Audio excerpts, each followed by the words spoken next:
Praise the Lord.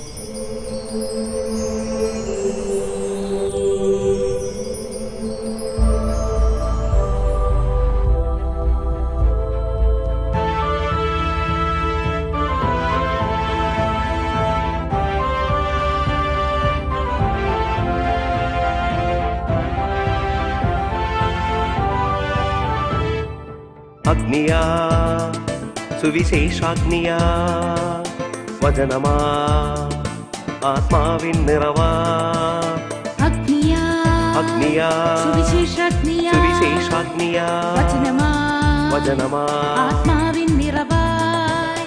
Holy, holy, Holy Spirit. Holy, holy, Holy Spirit.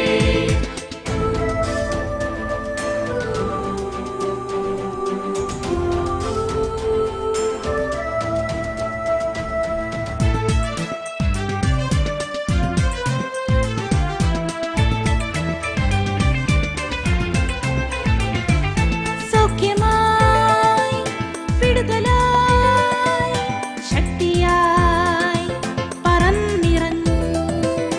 സൗഖ്യമായി വിടുതലായി ശക്തിയായി പറന്നിറങ്ങൂ. റൂഹായേ റൂഹായേ റൂഹായേ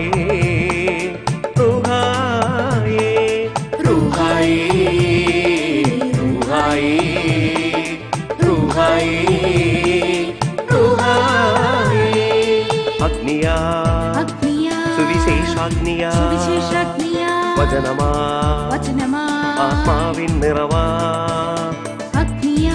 അഗ്നിയാ സുവിശേഷാഗ്നിയാ വചനമാ ആത്മാവിൻ നിറവായി.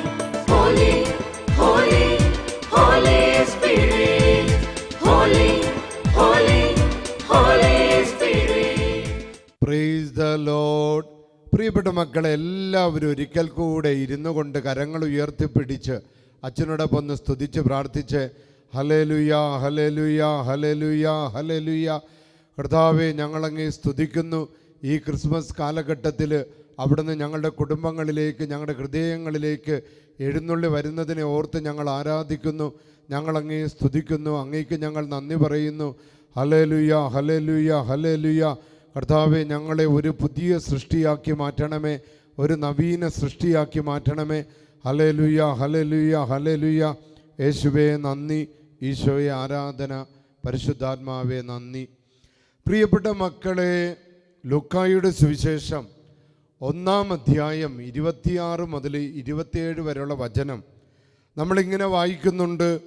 6-ാം മാസം Gabriel ദൂതൻ ഗലീലിയയിൽ നസ്രത്ത് എന്ന പട്ടണത്തിൽ ദാവീദിൻ്റെ വംശത്തിൽപ്പെട്ട ജോസഫ് എന്നു പേരായ പുരുഷനുമായി വിവാഹം നിശ്ചയിച്ചിരുന്ന കന്യകയുടെ അടുക്കലേക്ക് ദൈവത്താൽ അയക്കപ്പെട്ടു. ഈ വചനം, ഈ സുവിശേഷ ഭാഗം കേൾക്കുമ്പോൾ തന്നെ നമ്മുടെ മനസ്സിൽ ക്രിസ്മസിൻ്റെ ഒരു ആരവം മുഴങ്ങുകയാണ്, ക്രിസ്മസിൻ്റെ ഒരു സന്തോഷം മുഴങ്ങുകയാണ്. കന്യകയായ പരിശുദ്ധ മറിയത്തിൻ്റെ അടുത്തേക്ക്, ഔസേപ്പുമായി വിവാഹം നിശ്ചയം ചെയ്യപ്പെട്ട കന്യകയുടെ അടുക്കിലേക്ക്, നസറത്തിലെ ഒരു ചെറിയ ഗ്രാമത്തിലുള്ള ആ കന്യകയുടെ അടുക്കിലേക്ക് ഗബ്രിയേൽ മാലാഖയെ അയക്കപ്പെടുകയാണ്. ഗബ്രിയേൽ എന്ന വാക്കിൻ്റെ അർത്ഥം എന്താ?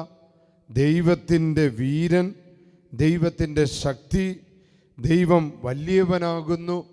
ഇങ്ങനെ 3 അർത്ഥങ്ങളുള്ള ആ ഗബ്രിയേൽ മാലാഖയെ ആ കന്യകയുടെ അടുത്തേക്ക് അയക്കുകയാണ്.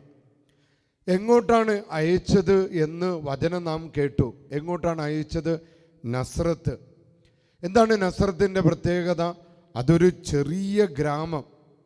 ആ ചെറിയ ഗ്രാമത്തിൽ ഒരു ചെറിയ വീട്ടിലേക്കാണ് ഈ ദൈവത്തിൻ്റെ വീരൻ എന്നർത്ഥമുള്ള, ദൈവത്തിൻ്റെ ശക്തി എന്നർത്ഥമുള്ള, ദൈവം വലിയവൻ എന്നർത്ഥമുള്ള ഗബ്രിയേൽ മാലാഖയെ ദൈവം അയക്കുന്നത്. പ്രിയപ്പെട്ടവരെ, ആ നസ്രത്തിലെ കുഞ്ഞു വീട് എൻ്റെ മനസ്സിൽ ഇപ്പോഴും എനിക്ക് കാണാൻ പറ്റുന്നുണ്ട്. കാരണം ആ വീട് ഞാൻ കണ്ടിട്ടുണ്ട്. ആ വീട് 1294 ഡിസംബർ 10-ാം തീയതി അത് നസ്രത്തിൽ നിന്ന് അതേപടി തന്നെ കൊണ്ടുവന്ന് ഇറ്റലിയിൽ ലൊറേത്തോ എന്ന സ്ഥലത്തുള്ള അവർ ലേഡി ഓഫ് ലൊറേത്തോ എന്ന പള്ളിയുടെ ഉള്ളിൽ ആ വീട് സ്ഥാപിച്ചിട്ടുണ്ട്. ഒരു 15ലധികം തവണയുമെങ്കിലും ഞാൻ ആ ബസിലിക്ക പള്ളി സന്ദർശിച്ചിട്ടുണ്ട്. ആ മാതാവിൻ്റെ നസ്രത്തിലെ ആ ഒരു കുഞ്ഞു വീട്ടിൽ ഇരുന്നു കൊണ്ട് എനിക്ക് പ്രാർത്ഥിക്കാനും വലിയ ഭാഗ്യം ലഭിച്ചിട്ടുണ്ട്. ആ കുഞ്ഞു വീട്ടിലേക്കാണല്ലോ ഗബ്രിയേൽ മാലാഖ ആരാലും അറിയപ്പെടാത്ത ഒരു കന്യകയുടെ അടുക്കിലേക്ക് അയക്കപ്പെട്ടതെന്നോർത്ത് ഞാൻ ദൈവത്തെ സ്തുതിച്ചിട്ടുണ്ട്. എന്താണ് ആ നസ്രത്തിലെ വീടിൻ്റെ പ്രത്യേകത? അതൊരു ചെറിയ വീടാണ്.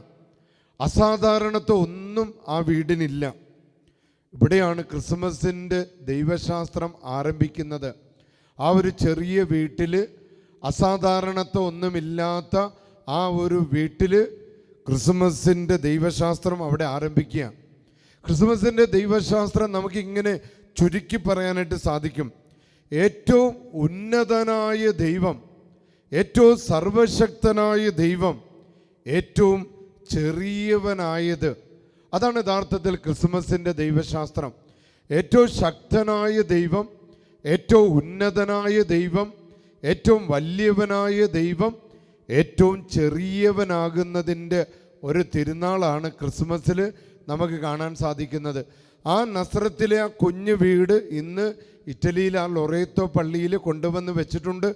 ആ വീട്ടിനുള്ളിലിരുന്ന് ആ പരിശുദ്ധ കന്യകാമറിയം രക്ഷകനെക്കുറിച്ച് പറഞ്ഞു കൊടുത്ത് പരിശുദ്ധാത്മാവിൻ്റെ അത്യുന്നതൻ്റെ ശക്തി ആ കന്യകയിൽ വരുന്നതും അവളിൽ പ്രവർത്തിക്കുന്ന അത്ഭുതം, മാനവരക്ഷയുടെ അത്ഭുതത്തെക്കുറിച്ച് ധ്യാനിക്കുമ്പോൾ എൻ്റെ മനസ്സ് മുഴുവൻ നിറഞ്ഞത് ഇത്രയും വലിയ രക്ഷാകരമായ ഒരു പദ്ധതി, ലോകത്തിന് മുഴുവൻ മോചിപ്പിക്കാൻ വേണ്ടി ദൈവമൊരുക്കിയ പദ്ധതി ഇത്രയും ഒരു ചെറിയ സാഹചര്യങ്ങളിൽ കൊണ്ടുവരിക എന്ന് പറയുന്നത് ദൈവത്തിന് മാത്രം സാധിക്കുകയാണ്.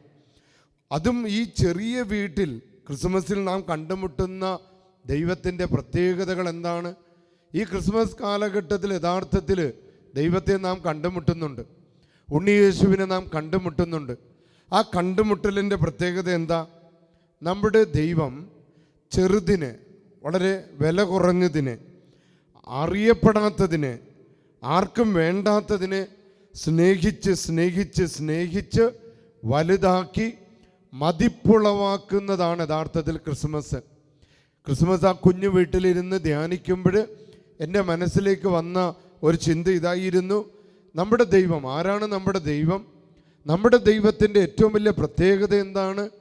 ആ ദൈവത്തിൻ്റെ പ്രത്യേകത ഇതാണ്, നമ്മുടെ കണ്ണുകളുടെ മുൻപിൽ, നമ്മുടെ ബുദ്ധിയുടെ മുൻപിൽ ഏറ്റവും ചെറുതെന്ന് തോന്നിക്കുന്ന കാര്യങ്ങളെ, അല്ലെങ്കിൽ ബലഹീനരെന്ന് തോന്നിക്കുന്നതിനെ, ആരാലും അറിയപ്പെടാത്തതിനെ, ആർക്കും വേണ്ടാത്തതിനെ, എല്ലാവരാലും ഒറ്റപ്പെടുത്തപ്പെട്ടതിനെ സ്നേഹിച്ച് സ്നേഹിച്ച് സ്നേഹിച്ച് അതിനെ വലുതാക്കുന്നു, വിലയുള്ളതാക്കുന്നു, വിലമതിപ്പുള്ളതാക്കുന്നു.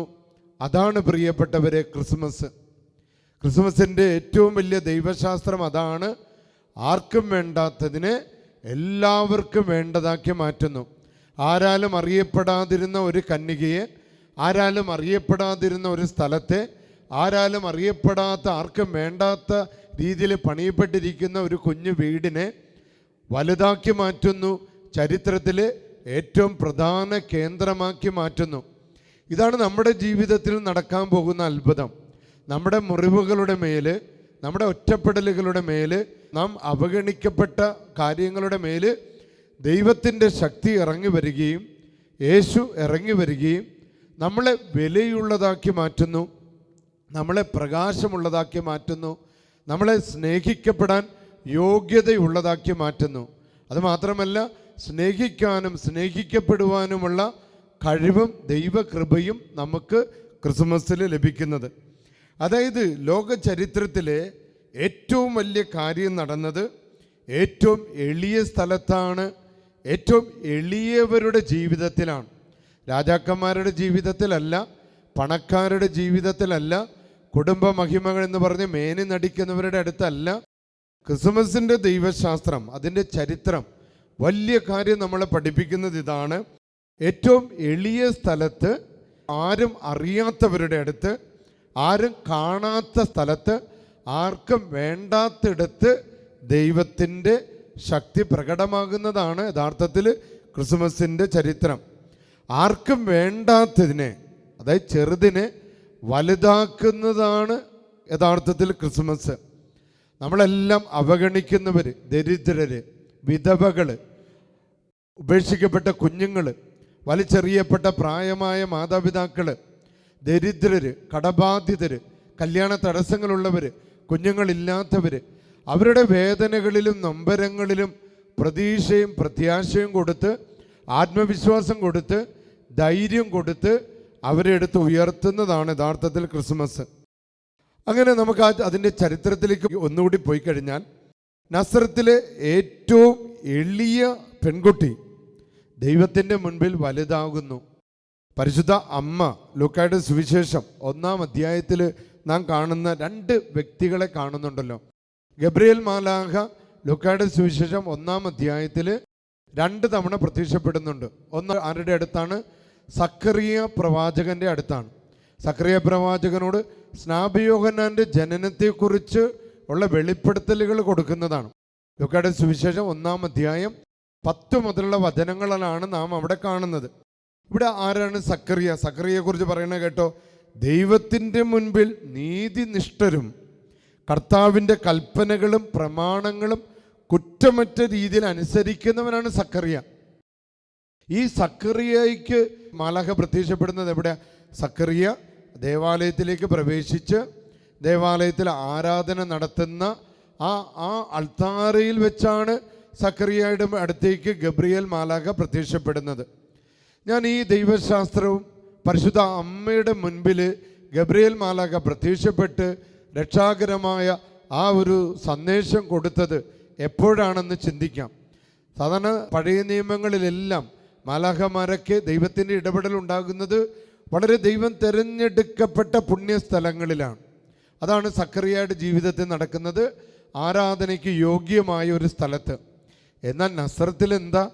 ആരാലും അറിയപ്പെടാതിരുന്ന ഈ 2 സംഭവങ്ങളിലും ദൈവത്തിൻ്റെ ദൂതൻ സക്കറിയയുടെ മുമ്പിൽ പ്രത്യക്ഷപ്പെടുന്നത് അദ്ദേഹം ദൈവത്തിൻ്റെ സന്നിധിയിലേക്ക് കയറി ചെല്ലുമ്പോഴാണ്. എന്നാൽ മറിയത്തിൻ്റെ കാര്യത്തിൽ എന്താ സംഭവിക്കുന്നത്? ആരാലും അറിയപ്പെടാതിരുന്ന മറിയത്തിൻ്റെ അടുത്തേക്ക്, അവളുടെ ജീവിത സാഹചര്യത്തിലേക്ക് ഗബ്രിയേൽ മാലാഖ കടന്നു ചെല്ലുകയാണ്. അവളുടെ ചെറിയ വീട്ടിലേക്ക് സ്വർഗദൂതൻ വന്നിറങ്ങുന്നതാണ് കാണുന്നത്. അതാണ് ക്രിസ്മസ്. ആർക്കും വേണ്ടാത്ത എളിമപ്പെട്ടവരുടെ മേൽ, താഴ്മയുള്ളവരുടെ മേൽ സ്വർഗത്തിൻ്റെ ദൂതൻ താഴ്ന്നിറങ്ങുന്നതാണ് യഥാർത്ഥത്തിൽ ക്രിസ്മസ്. ക്രിസ്മസിൽ കാണുന്നത് ചെറിയവരിലേക്ക്, ചെറിയ സാഹചര്യങ്ങളിലേക്ക്, എളിമയുള്ളവരിലേക്ക് കടന്നു വരുന്നതാണ് ക്രിസ്മസ്.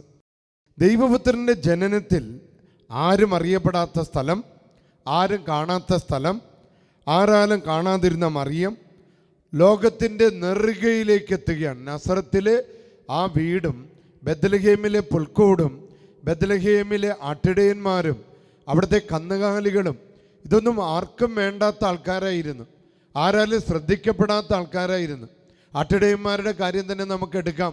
ആരാലും അറിയപ്പെടാത്ത ആ ഒരു കാലഘട്ടത്തിലെ ജനവിഭാഗങ്ങളിൽ ഏറ്റവും പിന്നോക്ക അവസ്ഥയിലുള്ള മനുഷ്യരായിരുന്നു ആട്ടിടയന്മാർ. നോക്കിക്കേ, അവരെയും ആ നസറത്തിലെ വീടിനെയും ബെത്ലഹേമിലെ കാലിത്തൊഴുത്തിനെയും എല്ലാം ലോകത്തിൻ്റെ നെറുകയിൽ സെൻറ്ററിലേക്ക് കൊണ്ടുവരുന്നതാണ് യഥാർത്ഥത്തിൽ ക്രിസ്മസ്. ദൈവം നമ്മോട് കൂടെ, ഇങ്ങനെ ഏറ്റവും എളിമയുള്ളവരുടെ കൂടെ, പ്രയാസങ്ങൾ അനുഭവിക്കുന്നവരുടെ കൂടെ, വിഷമതകൾ അനുഭവിക്കുന്നവരുടെ കൂടെ, ശത്രുക്കളെ ദ്രോഹിക്കപ്പെടുന്നവരുടെ കൂടെ ദൈവം നമ്മോടുകൂടെ, എമ്മാനുവൽ, ദൈവം നമ്മോടുകൂടെ അർത്ഥം വരുന്ന ആ ദൈവശാസ്ത്രം അനാവരണം ചെയ്യപ്പെടുന്നതാണ് യഥാർത്ഥത്തിൽ ക്രിസ്മസ്. യെശയ്യാ പ്രവാചകൻ 7-ാം അധ്യായം 14-ാമത്തെ വചനം നാം വായിക്കുന്നുണ്ട്.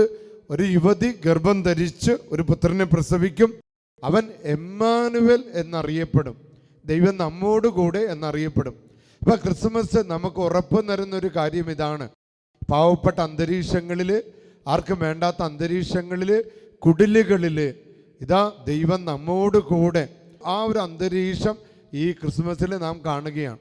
അപ്പം നാം ഇന്ന് ധ്യാനിക്കേണ്ടത് ഇങ്ങനെയാണ്. നമ്മുടെ പരിശുദ്ധ മറിയത്തിൻ്റെ സാഹചര്യങ്ങളും നമ്മുടെ സാഹചര്യങ്ങളും ഒരുപക്ഷെ വിഭിന്നമല്ലായിരിക്കും. നമ്മളും ആരാലും അറിയപ്പെടാത്തവരാണ്. പലപ്പോഴും ഒറ്റപ്പെട്ടു പോയ മനുഷ്യരാണ്. നമ്മുടെ സാഹചര്യങ്ങളും മറ്റുള്ളവരുടെ സാഹചര്യങ്ങളിൽ നിന്നെല്ലാം വളരെ പിന്നോക്കമായ അന്തരീക്ഷമാണ്. ഒരുപക്ഷെ ആട്ടിടയന്മാരുടെ അവസ്ഥയായിരിക്കാം, അല്ലെങ്കിൽ അവിടുത്തെ കാലിത്തൊഴുത്തിലെ കാലികളുടെ അവസ്ഥയായിരിക്കാം. ഈ അവസ്ഥകളിലും നമുക്ക് ലഭിക്കുന്ന വലിയൊരു ആത്മവിശ്വാസം, ദൈവം നമ്മോടുകൂടെ എമ്മാനുവൽ എന്ന ആ ഒരു സന്ദേശം നമുക്ക് കിട്ടുകയാണ്. അപ്പോൾ നാം ഇന്ന് ധ്യാനിക്കേണ്ട ചിന്ത ഇതാണ്. ദൈവം നമ്മോടുകൂടെ എന്ന് ക്രിസ്മസ് നമ്മളെ പഠിപ്പിക്കുമ്പോൾ നാം ഈ ക്രിസ്മസ് രാവുകളിൽ, ഈ ദിവസങ്ങളിൽ ധ്യാനിക്കേണ്ടത് ദൈവം നമ്മോടുകൂടെയാണ്. എന്നാൽ ആ ദൈവത്തിൻ്റെ കൂടെ ഞാനുണ്ടോ? രണ്ടാം ലോക മഹായുദ്ധം നടക്കുന്ന കാലഘട്ടത്തിൽ വിൻസെൻ്റ് ചർച്ചിലിൻ്റെ അടുത്ത് പടയാളികൾ ചെന്ന് പറഞ്ഞു, നമ്മൾ പേടിക്കേണ്ട ആവശ്യമില്ല സർ, നമ്മൾ എന്തായാലും ജയിക്കും. കാരണം ദൈവം നമ്മോട് കൂടെയുണ്ട്. ഈ യുദ്ധം നമ്മൾ ജയിച്ചിരിക്കും. ഉടനെ ആ വിൻസെൻ്റ് ചർച്ചിൽ എന്ന് പറയുന്ന ആ സേനാനായകൻ, ആ അധികാരി അവരോട് ചോദിക്കുന്നൊരു ചോദ്യം ഇതാണ്. ഓക്കെ, ദൈവം നമ്മോട് കൂടെ എന്ന് നമുക്ക് ബോധ്യമുണ്ട്. എന്നാൽ എനിക്ക് നിങ്ങളോട് ചോദിക്കാനുള്ള ചോദ്യം ഇതാണ്. നിങ്ങൾ ദൈവത്തിൻ്റെ കൂടെയാണോ? പ്രിയപ്പെട്ട സഹോദരങ്ങളെ, ക്രിസ്മസ് സന്ദേശം ദൈവം നമ്മോടുകൂടെ എമ്മാനുവൽ, നമ്മുടെ ആർക്കും വേണ്ടാത്ത സാഹചര്യങ്ങളിൽ, ഒറ്റപ്പെട്ട സമയങ്ങളിൽ എല്ലാം ദൈവം നമ്മോടുകൂടെ എന്ന് പറഞ്ഞ് നമ്മളെ ആശ്വസിപ്പിക്കുന്നുണ്ട്. ഇതിൻ്റെ അഭിഷേകം നമുക്ക് കിട്ടണമെങ്കിൽ, ആ ദൈവകൃപ നമുക്ക് കിട്ടണമെങ്കിൽ നാം ഇന്ന് ധ്യാനിക്കണം. നാം ദൈവത്തിൻ്റെ കൂടെയാണോ എന്ന് നാം ധ്യാനിക്കേണ്ട സമയമാണ്. ദൈവത്തിൻ്റെ കൂടെയാണെങ്കിൽ പരിശുദ്ധാത്മാവിൻ്റെ ഫലങ്ങൾ നമ്മുടെ വീട്ടിലുണ്ടാകും. എന്താണ് പരിശുദ്ധാത്മാവിൻ്റെ ഫലങ്ങൾ? സന്തോഷം, സമാധാനം, ഐശ്വര്യം, മേൽഗതി, ഉയർച്ച, ആരോഗ്യം. ഇതിനെന്തെങ്കിലും തടസ്സങ്ങളുണ്ടെങ്കിൽ ചിന്തിച്ചോ, നമുക്ക് ദൈവകൃപ നമുക്ക് കുറവാണ്. അതിനാൽ പ്രിയപ്പെട്ട സഹോദരങ്ങളെ, ദൈവത്തിൻ്റെ കൃപ ആർജിച്ചെടുക്കേണ്ട സമയമാണ് ക്രിസ്മസ് കാലഘട്ടം. അതാണ് സഭ പഠിപ്പിക്കുന്നത്, അതിനുവേണ്ടി സഭ ആഗ്രഹിക്കുന്നു. അത്തരത്തിൽ നിങ്ങൾക്കെല്ലാവർക്കും ക്രിസ്മസിൻ്റെ അഭിഷേകം ലഭിക്കട്ടെ എന്ന് അച്ഛൻ ആത്മാർത്ഥതയോടെ പ്രാർത്ഥിക്കുന്നു. ഈശോ നിങ്ങളെല്ലാവരെയും സമൃദ്ധമായിട്ട് അനുഗ്രഹിക്കട്ടെ.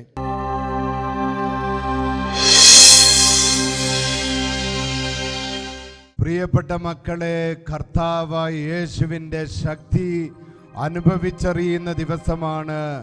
ദൈവത്തിൻ്റെ ആത്മാവ് നിന്റെ മേൽ, നിന്റെ കുടുംബത്തിൻ്റെ മേൽ ആവസിക്കുമ്പോൾ നിന്നെ ബാധിച്ച തടസ്സങ്ങൾ, ബന്ധനങ്ങളെല്ലാം ബഹിഷ്കരിക്കപ്പെടുന്ന ദിവസമാണ്.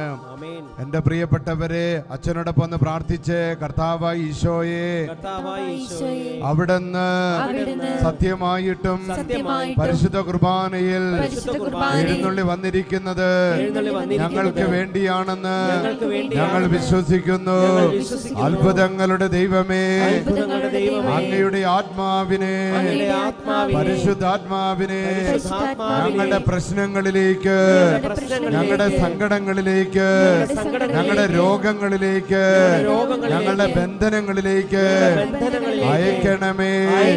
പരിശുദ്ധാത്മാവേ, ഞങ്ങളുടെ എല്ലുകളുടെ മേൽ, ഞങ്ങളുടെ മാംസത്തിന്റെ മേൽ, ഞങ്ങളുടെ ബുദ്ധിയുടെ മേൽ, ഞങ്ങളുടെ അറിവിന്റെ മേൽ, ഞങ്ങളുടെ കുടുംബത്തിന്റെ മേൽ, ഞങ്ങളുടെ വാഹനത്തിന്റെ മേൽ, ഞങ്ങളുടെ തൊഴിൽ മേഖലകളുടെ മേൽ, ഞങ്ങളുടെ കുഞ്ഞുങ്ങളുടെ പഠനങ്ങളുടെ മേൽ എഴുന്നള്ളി വരണമേ.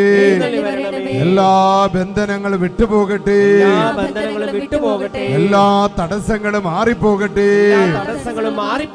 യേശുനാമത്തിന്റെ ശക്തിയാ, യേശുനാമത്തിന്റെ ശക്തിയാ, പരിശുദ്ധാത്മാവിന്റെ ശക്തിയാ, ബന്ധനം അഴിയട്ടെ, കെട്ടുകൾ അഴിയട്ടെ, കെട്ടുകൾ അഴിയട്ടെ, തിന്മകൾ വിട്ടുമാറട്ടെ, തിന്മകൾ വിട്ടുമാറട്ടെ, സാത്താൻ കോട്ടകൾ തകർക്കപ്പെടട്ടെ, സാത്താൻ കോട്ടകൾ തകർക്കപ്പെടട്ടെ, പാപത്തിന്റെ ശാപത്തിന്റെ രോഗത്തിന്റെ എല്ലാ ബന്ധനങ്ങളും യേശുനാമത്തിൽ പരിശുദ്ധാത്മാവിന്റെ ശക്തിയാൽ വിട്ടുപോകട്ടെ. മാലിന്യങ്ങളകറ്റി നിന്റെ ശക്തി ഇറങ്ങി വരട്ടെ. അന്ധതയെല്ലാം നീക്കി ഇരുട്ട് യേശുനാമത്തിൽ ബഹിഷ്കരിക്കപ്പെടട്ടെ. അഗ്നിസ്നാനം നൽകാൻ കൃപ നീ ചൊരിയണമേ. സഹനം നിറയും വരയിൽ യേശുവിന്റെ അത്ഭുതകരം പ്രവർത്തിക്കട്ടെ. ധീരതയോടെ ചരിക്കാൻ അഗ്നിസ്നാനം നൽകാൻ യേശുനാമത്തിന്റെ ശക്തി ആഗതനാകണമേ. പരിശുദ്ധാത്മാവേ, മക്കളെ രണ്ട് കരങ്ങള് ഈശോയുടെ നേരെ ഉയർത്തിപ്പിടിച്ചുകൊണ്ട് പരിശുദ്ധാത്മാവിനെ സ്വീകരിക്കട്ടെ.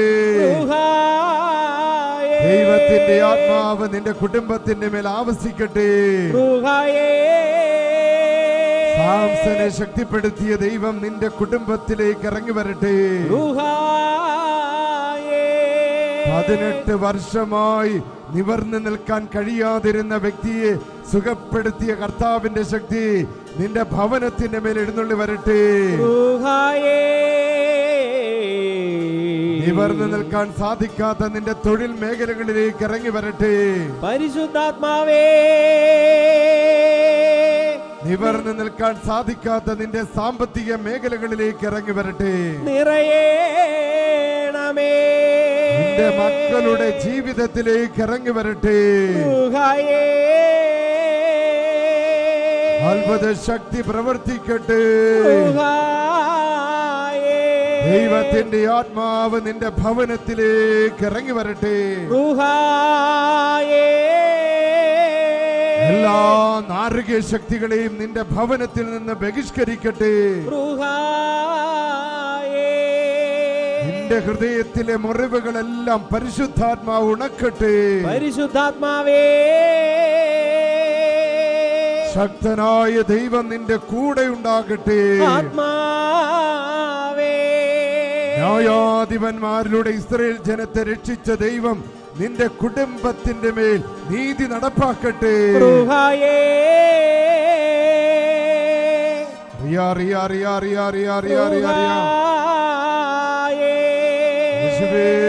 ശക്തി ശക്തി ശക്തി ഒഴുകട്ടെ.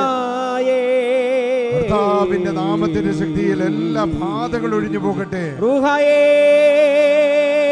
മാനസാന്തരം ലഭിക്കാത്ത വ്യക്തികളുടെ മേൽ യേശുനാമത്തിന്റെ ശക്തി ഇറങ്ങി വരട്ടെ. പരിശുദ്ധാത്മാവേ,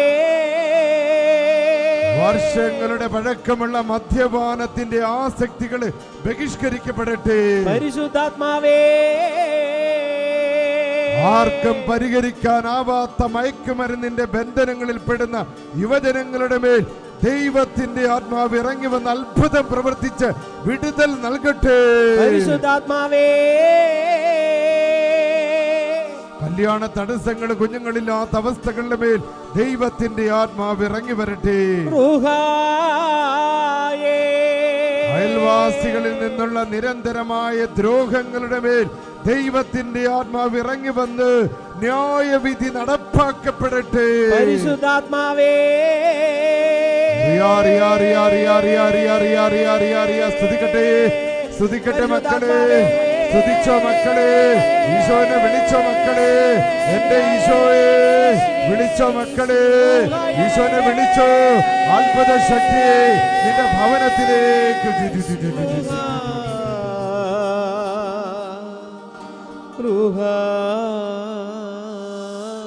കരങ്ങൾ കൂപ്പിപ്പിടിച്ചു ഈശോയുടെ മുൻപില് ഈശോയുടെ ആശീർവാദം സ്വീകരിക്കാനായിട്ട് നമുക്ക് ഒരുങ്ങാം. പ്രിയപ്പെട്ട മക്കളെ, കരങ്ങൾ കൂപ്പിപ്പിടിച്ചുകൊണ്ട് ഈശോയുടെ മുൻപിൽ നിൽക്കുക. ഇപ്പോൾ ഈശോ നിങ്ങളെ ഓരോരുത്തരെയും അനുഗ്രഹിക്കുകയാണ്. ഏറ്റവും ഭക്തിയോടെ ഈ നിമിഷങ്ങൾ ചെലവഴിക്കുക.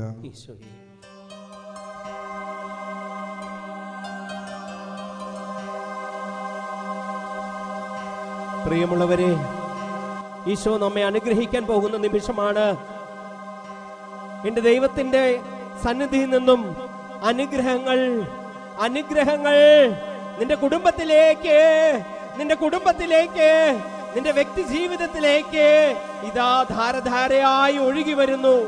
മകനെ, മകളെ, നീ ഏകനല്ല, നീ ഏകയല്ല. സ്നേഹവാനായ എന്റെ ഈശോ, എന്റെ ദൈവം, ശക്തനായ രാജാവ് ഇതാ നിന്റെ കുടുംബത്തിലേക്ക് കടന്നു വരുന്നു. ഇതാ നിന്റെ മക്കളുടെ ജീവിതത്തിലേക്ക് കടന്നു വരുന്നു. ഇതാ നിന്റെ എല്ലാ കഷ്ടതകളിലേക്കും സർവശക്തനായ ഈശോ ഈ നിമിഷം അനുഗ്രഹം ചൊരിഞ്ഞ് കടന്നു വരുന്നു. പ്രാർത്ഥിക്കട്ടെ. അനുഗ്രഹധാര കുടുംബത്തിലേക്ക് ഇറങ്ങി വരുന്നു. ആരാധന ആരാധന ആരാധന ആരാധന.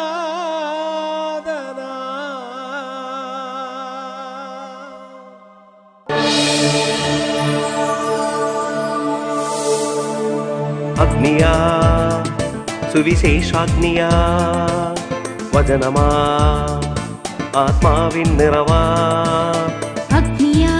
അഗ്നിയാ സുവിശേഷാഗ്നിയാ വചനമാ ആത്മാവിൻ നിറവായി.